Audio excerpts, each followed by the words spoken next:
Sosok kiper adalah sosok yang vital dalam dinding terakhir pertahanan dalam skema permainan bola. Biasanya hasil akhir suatu pertandingan sangat ditentukan olehnya.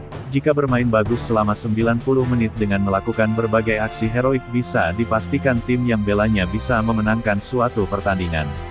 Atau kadang sosok kiper akan lebih bekerja ekstra ketika waktu 90 menit plus tambahan waktu tak juga mengakhiri pertandingan. Maka adu keahlian menepis dan menangkap bola di depan gawang akan menjadi tontonan seru sekaligus pembuktian penting seorang penjaga gawang. Karir seorang penjaga gawang pun bisa dibilang lebih panjang selama masih mampu untuk menghalau dan menghentikan serangan lawan dan menjaga kesucian gawang. Rata-rata pemain di posisi ini bisa bermain sampai umur 40 tahun. Namun meski memiliki kelebihan tersebut, jasa dan kerja kerasnya sering dianggap sepele dan begitu mudah untuk dilupakan.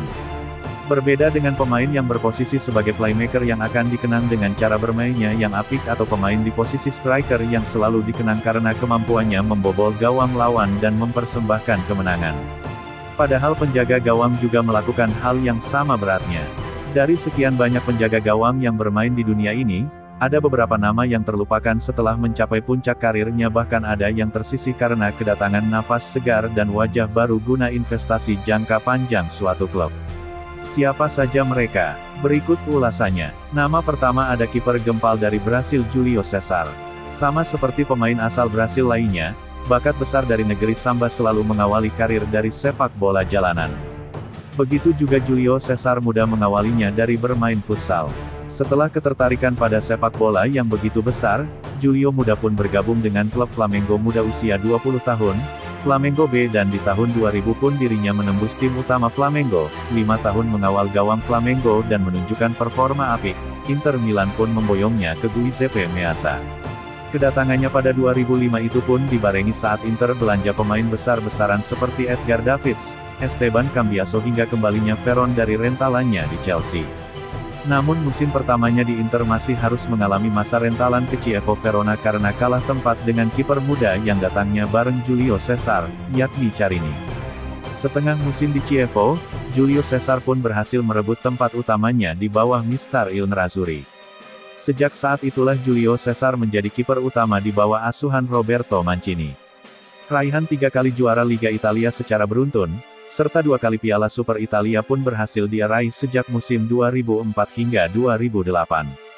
Berlanjut di musim 2009 Inter pun berhasil meraih treble di bawah asuhan Jose Mourinho. Namun di 2012 dirinya pun mulai mengalami sakitnya tersisih usai 12 tahun mengabdi. Berbagai kabar pun menyeruak seiring kepergiannya ke KPR. Mulai dari turunnya performa, usia yang tak muda lagi, hingga kalah bersaing dengan kiper muda Samir Handanovic. Setelah berseragam KPR dan sempat mengalami peminjaman ke klub Amerika Toronto FC. Karirnya pun berlanjut ke Benfica pada 2014. Namun di tahun tersebut karirnya benar-benar hancur ketika di timnas Brasil gawangnya dibobol 7 kali oleh pasukan Der Panzer di gelaran Piala Dunia yang digelar di tempat tanah kelahirannya, hingga sempat menjadi pemain tanpa klub alias menganggur di tahun 2017, dan tempatnya pulang adalah klub pertamanya yakni Flamengo di tahun 2018. Karena dia menyadari bahwasanya karirnya telah habis di Eropa. Dari pengabdiannya di Inter Milan tentunya sesuatu yang menyakitkan kala harus dipaksa pergi dengan status tersingkir karena tak ada tempat lagi di tim utama. Nama kedua ada mantan penjaga gawang andalan Barcelona di era kejayaannya yakni Victor Valdés.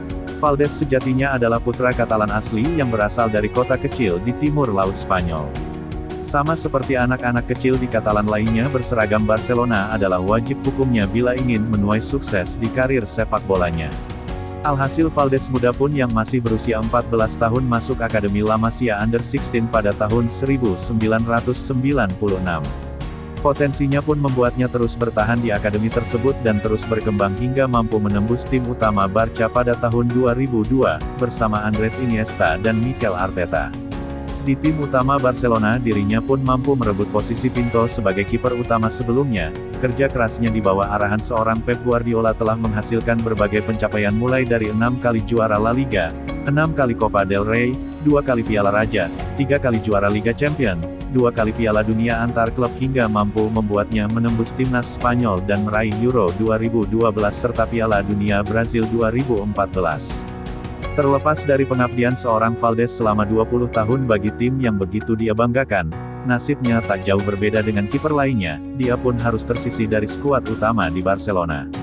Jika beberapa pemain juga harus pergi karena pindah klub macam Cesc Fabregas dan Alexis Sanchez. Ada juga yang memutuskan pensiun seperti Charles Puyol hingga Jose Manuel Pinto.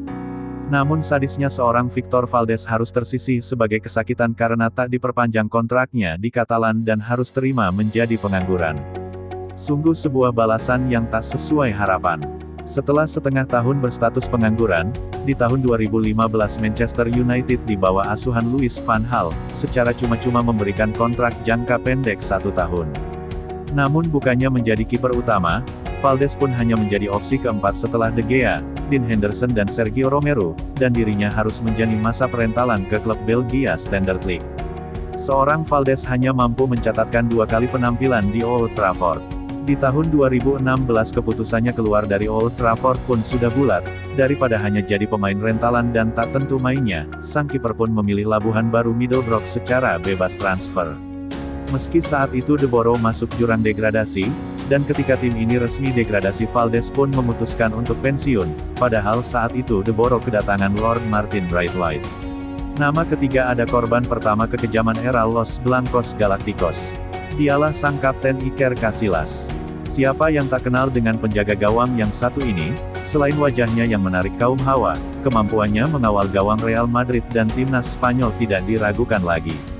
Mengabdi di Los Blancos muda sejak umur 15 tahun, San Iker yang merupakan julukan Casillas sejak muda pun terus berkembang sebagai tembok terakhir pertahanan El Real. Kemampuannya pun terus berkembang ke Real Madrid usia 17, 18, dan 19 tahun.